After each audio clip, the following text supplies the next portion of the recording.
this is the last round of fixtures before the mid-season break? Yeah, mid-season break kicks in now, so Dublin Airport, if you want to meet a League of Ireland player, get a jersey signed, head to Dublin Airport Saturday morning and you'll spot them. One of them's flying into the Villa in Love Island as well. You haven't heard any rumours? No, that seems to be, I don't know, I heard that I heard that rumour as well somewhere yesterday. So what would you say if one of your players came around to you and said, here, I'm away off here to the Villa, Love Island Villa, for a few weeks? I can only presume that's how you narrow it down. It has to be a part-time club. I can't see how. It just doesn't make any sense. Unless they've decided it's good for the brand and they're going to sell a lot of jerseys. Yeah, that sounds something like American owner might come up with, but we don't have American owner anymore. Jersey and sell 1 million. Yeah, it does sound great, but no, any advertisement is good, but in terms of if he's a serious footballer, I'd be surprised, but we'll see. Okay, we will see. There's a couple of things I suppose we should talk about here. Rovers have opened up a gap and they get UCD in their last game.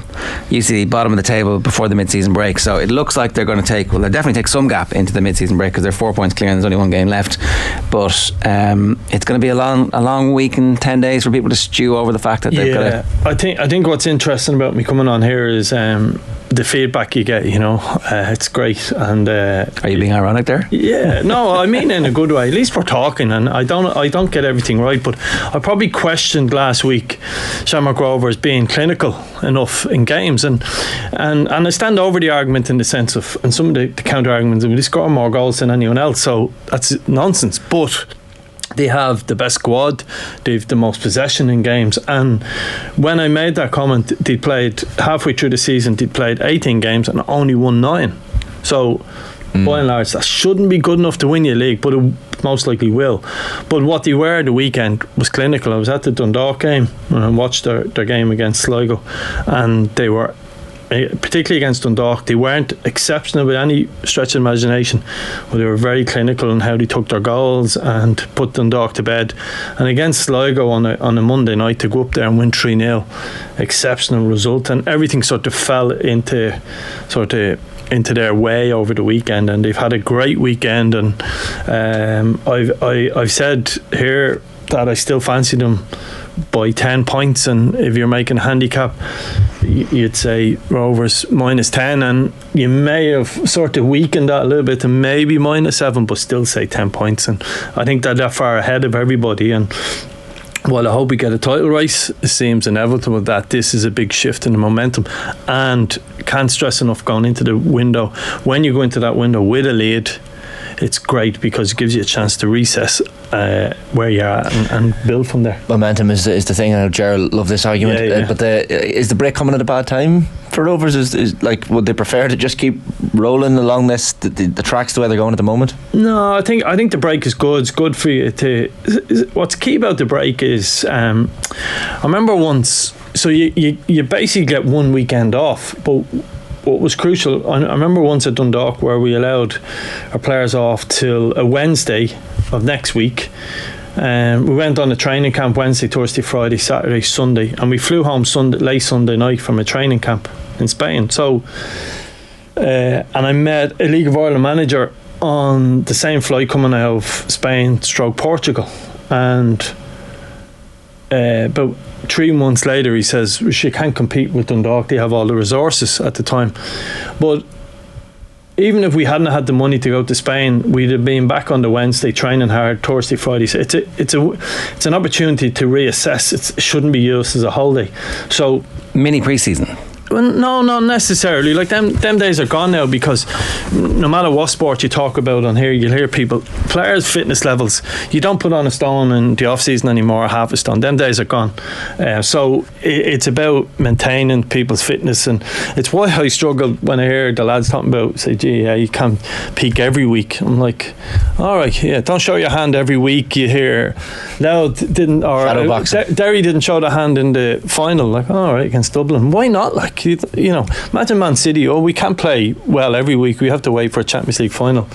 But I I can't fathom that, but there you go. But most modern day athletes now don't need a mini pre-season, and it's an opportunity to get into some tactical stuff for managers, particularly the ones that are heading into European football. They have to spend a little bit longer on the training grounds and work on things. Did the trip away help that team significantly, do you think? Oh yeah, they were huge. I mean, particularly the injury prevention side of things and recoveries and people coming back from injuries. And so you remember they're an expensive way of doing things, but you'd have your physio with you for 24/7, so you might have a morning session with physiotherapist and an evening session. If you were near, I know where we went, we were near the sea, so the physio would take the lads down as a third session and do a sea session, and so all of them things. And it's just the professionalism, and no matter what players would tell you, they love it. They love everything done for them, all their meals covered in terms of times, different things, and players will love it. And no matter what you say, it gives your sort of ego, might be the wrong word, but gives you a boost as an athlete to be able to go and act the best and be the best. Yeah, it's it finally justifies all those hours that you did. You feel like you're getting a bit of reward. And you've got to remember, it's like I made this argument to someone who was providing us with GPS stats. When I first took over Dundalk, I went to meet them and said, I'm competing in Champions League against Celtic, so I can't fall down on little things. I need you to help me here. So Shamrock Rovers players are competing in Champions League football, so I don't know whether they do a mini tour this year, but any little extra you can give players or any little advantage you can take, you have to take it. That's the level you're competing at. There's a few things we need to talk about. Cork's upswing in form since they've changed manager, Pat's upswing in form, but Derry's form over the last 3 games: beaten at Sligo 1-0, drew 0-0 with Shells at home, and then hammered by Pats 4-1. That is not title race form. No, and I was on Virgin on Monday night when we done the Derry and Pats game, and it was my first, I think one of my first times live, and I was conscious of saying a sentence I've used here in case I made a mistake with it, but teams are consistently inconsistent in their league, right? And it's a bit of a mouthful when you're live on TV in case you get it wrong, the world we live in. But Derry, that sums up Derry. It sums up so many of the teams that you can go and look like title contenders, and it's sort of gone badly for them.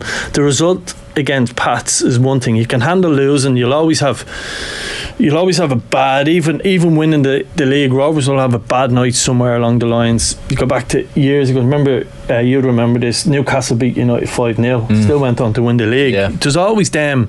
And as a manager, I've heard Pep speak about it, and staying calm, that's how you win leagues, right? But with the result is one thing, but actually the performance from Derry the other night was so poor, and the loss again of McElhenney and Duffy out of the team, and they look short of title contenders, I have to say, and the last week has been really inconsistent for them, and you just can't win a league that way. And it was a really poor night for them. Pats have lost 7 games this season and are now level on points with Derry, so that tells its own story for me. Did Derry just need to go through this for a while, and let their manager experience what this is like, what that pressure was like, and how that whole, because if there was a period where Rovers fans wanted rid of the current Rovers manager who was about to take his team to 4 in a row. Like, football is really fickle, but the teams who stick it out, who work with their manager and their coaching team to develop them and go, okay, you're not at the level you need to be at the moment, and we need to be honest about that. You need to do better, but we're going to back you over the next while. Is that what they need to do? Yeah, I think 2 things. One is, first of all, Rory Higgins knows how to win league titles. He's been involved in staff. He's helped himself won a league title. He's also been part of Stephen Kenny's staff and won a league title as a player, so he knows how it's done. What Derry have to do, what they have to do to catch Rovers, and they seem to have the finance and time, is it's going to take time. Rovers have stolen the march, and he is 300% the right man for that job, I feel, and that's not personal to Rory. Obviously we had great time together. when you know Higgins and his love for football and love for Derry, and he's from the area, all of them things, he has rebuilt the squad now that are disappointed only to be second, where for so long they were mid-table team.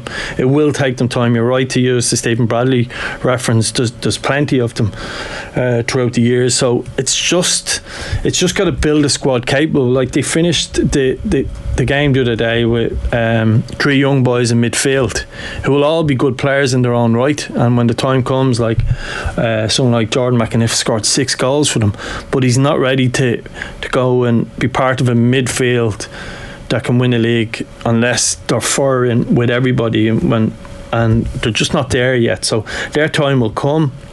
They're well on the road.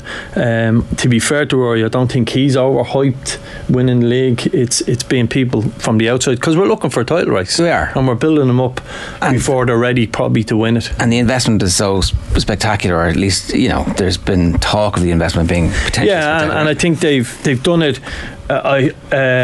Philip Doherty would not like me saying this, because I don't think the two of them in any way, shape or form equatable. They've done it the Newcastle way, as in it's been sensible what they've done in there. They haven't just thrown money around, and Philip Doherty doesn't have the money of the Saudis or the character, let me be very clear on that. Yeah, fair enough. What's gone on at Pats? How have they suddenly become all singing, all dancing? Again, I think you must mention Tim Clancy's that's his squad. I always feel sorry for the manager in that situation. That's his squad, and there's been some subtle changes, not that many. John Daly's gone in, and there's just been a bit of freedom about them. I think Jamie Lennon has been a huge part of that in midfield for them.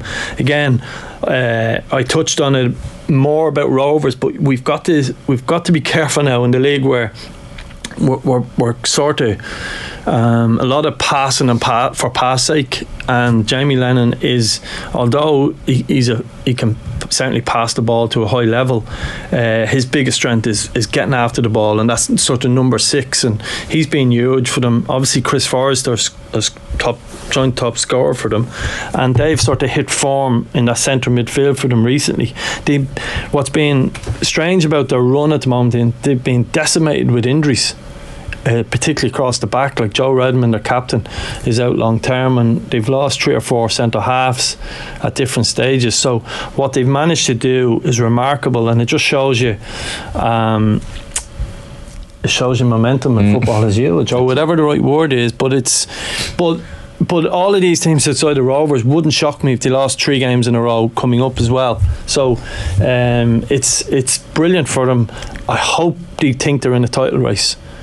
Are they good enough to win the league? Possibly not, but I hope they have that mindset in the dressing room. At least tactically, John Daly has shifted a few things and brought a few new initiatives. Like, you have the team opener for even Ben McCormick starting at left, but he tucks in quite often in the match as well. So, like, there's little things that John Daly is doing that you're like, well, that's something that's different. I will say John Daly tactically has been very impressive throughout his reign. His substitutions at the right time, the way he's matched up. You're right, Ben Doherty or Ben McCormick has done really well. He's a midfielder playing off the left, and he comes in narrow and gives them that sort of balance in there.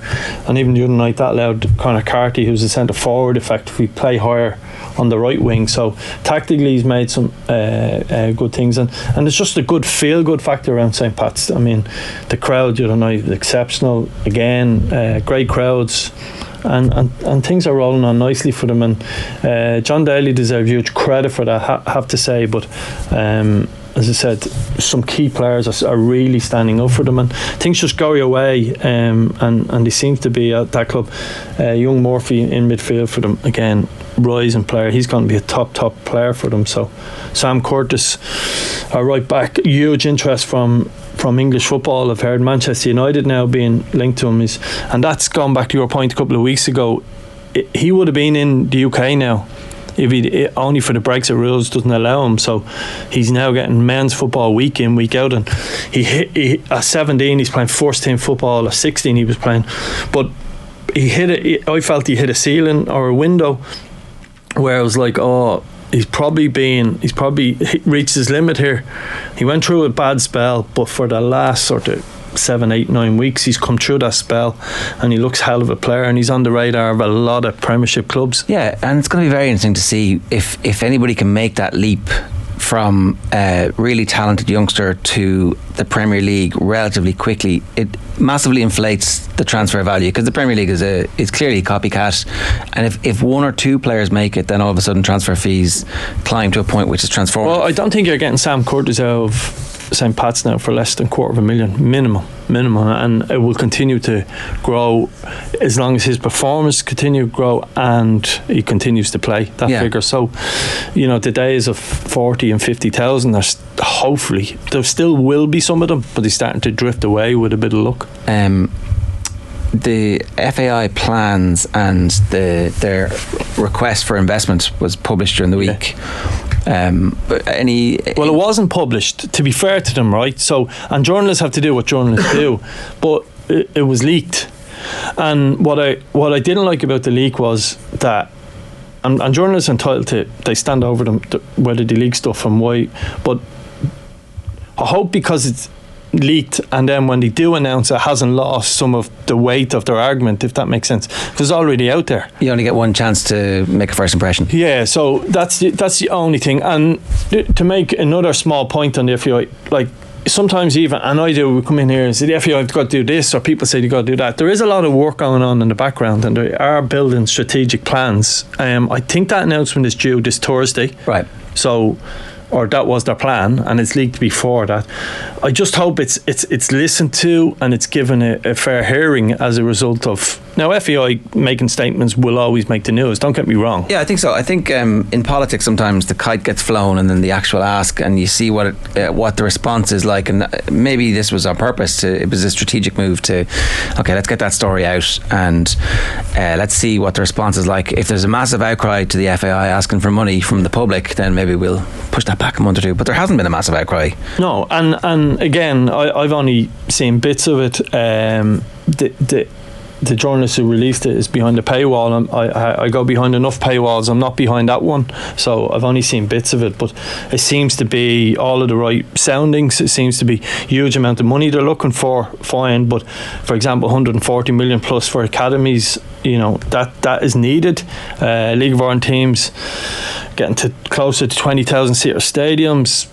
Not sure whether that's, but hey, what I do hope is they've had an independent company prepare this audit for them, and I do hope though if the standards are high, they stick to them. It seems to be like a 15-year plan but broken into 3-5 year cycles. Yeah. And I hope they go after it and actually put people under a little bit of pressure, because it's, I know FAI bashing is the easiest thing to do, but I think they've turned a bit of a corner, and I would say it feels that way, to be honest, that there's a credibility when they go to Leinster House and start lobbying for this, that their recent track record is negotiating their way out of trouble. They haven't been able to do all of the things that they want to do because the senior team hasn't qualified for a tournament and they don't have a sponsor at the moment. That would help, but you can't also assume that we're going to qualify for tournaments, because traditionally we don't. Once every 6 or 8 years we might make a Euros, but that's not guaranteed either. So it feels like they've got most of the building blocks in place to run the organisation properly, having come through the storm. You must give credit to the CEO, Jonathan Hill. I mean, is he out in front of media? Is he, falling out of nightclubs? No. But hey, we probably had a little bit of that now. It's time to have someone a little bit quieter, but certainly doing a lot of work and pushing a lot of people to set new standards and new goals within the FAI. And I think people close to the game will tell you there's a lot of stuff sort of, not that it's happening, but a lot of work on in that, and we should see the fruits of it soon. Do you feel that? Genuinely do. I think there's a lot of stuff at the change, and we'll always have problems in politics and sport. There's always a huge thing, and that's never going to go away, but you certainly feel like they're going in the right direction, and it's certainly if you're entitled to a Euro, you'll get the Euro. If you're not entitled to it, it's very hard to go in and say, sure, if we sell 20 tickets, can we have that Euro? So it seems a little bit more straight and there's rules in place. It seems that way. Yeah. It would be remiss of us not to mention the madness in Turner's Cross for the finale of that Cork Bows game. Just insanity, because Bows equalised, the flares are going off, Bows fans are going mad, and in the middle of all that, Daniel Kresic comes up and scores the winner for Cork. Still, Cork aren't in terms of the standings where they want to be, but that was a dramatic one and well earned as well. No, that was a huge moment for them and for so many other teams as well, because Liam Buckley has gone in as director of football, and they haven't overly changed the squad or anything yet because the windows haven't opened, but there just seems to be a bit of a feel-good factor around the club at the moment, and Bowles would be bitterly disappointed. Adam McDonald equalised 88 minutes and then boom, 89 minutes, and but that's huge, and the ramifications for that are, they were cut adrift a couple of weeks ago, but I think they've won 5 of the last 6 games, and what they've done is now they've put teams like Sligo under pressure. Because when you finish second bottom in the league, you go into a playoff, and traditionally you're playing against a first division team that playing first division football, part-time, etc.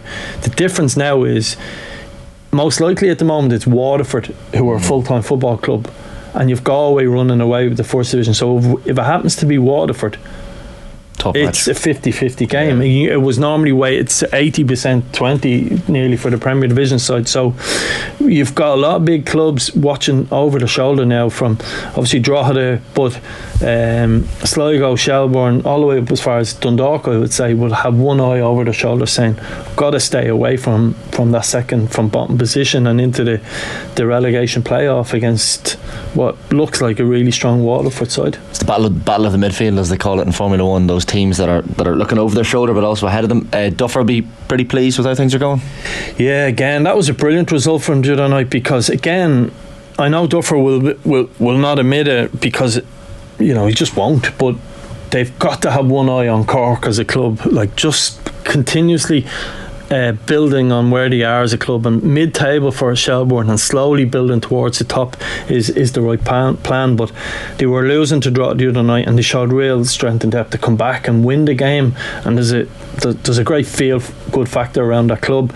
Are they easy on the eye? No. Are they hard to watch at times? Yeah, I've been to Shelbourne a lot, but he's getting every single inch out of that group of players. And listen, you have to say that about Duffer, like he's doing the hard yards, and he is managing to get every single last bit of blood out of that stone, and it's tremendous to watch. Will that impact Duffer? Now I'm talking medium to long term here, but if he ever wanted to get the senior international manager's job, like does the style of play come into it? Will that impact his or harm his chances if he's playing per football to watch? I think if you're a legend, and like Duffer is, I think you would get a pass on that. I don't think what he's doing at Shelbourne will be enough to get him the international job.